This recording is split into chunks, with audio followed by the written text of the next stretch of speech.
আপনি দেখুন আলী রাদিয়াল্লাহু তাআলা আনহু বলছেন যে সালতু রাসূলুল্লাহ সাল্লাল্লাহু আলাইহি ওয়াসাল্লাম কুনতু রাজুলান মাদ্দাআ, আমার খুব মজি আসতো শুক্রকীট আসার পূর্বে নারীর সাথে মজাকীয় কথা বললে যে শুক্র আসে, তরল পদার্থ আছে, তাকে মুজি বলা হয়।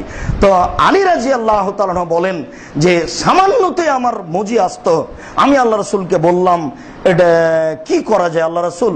তখন আল্লাহ রাসূল বললেন যে আল ওযু মিনাল মাজিয়ে ওয়াল গোসল মিনাল মানিয়ে, তরল কিছু যদি আসে তাহলে অজু ভেঙে গেছে, অজু করতে হবে।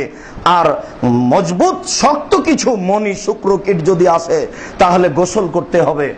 মিলনের মাধ্যমে একথা নয়, যে কোনো মাধ্যমে শুক্রকীট বের হয়ে আসলে গোসল জরুরি। তবে তরল কিছু আসলে নারী পুরুষের জন্য গোসল জরুরি নয়, উভয়ই একই ব্যাপার।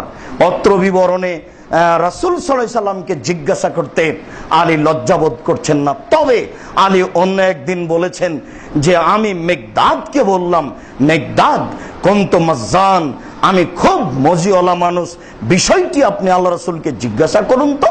আনা আস্তাহি, আমি লজ্জা পাচ্ছি, লে মাকানে ইবনাতিহি, তার মেয়ে আমার অধীনে আছে, এই জন্য রাসূলের মেয়ে ফাতেমা আমার অধীনে আছে, বিষয়টি আমি জিজ্ঞাসা করি কি করে?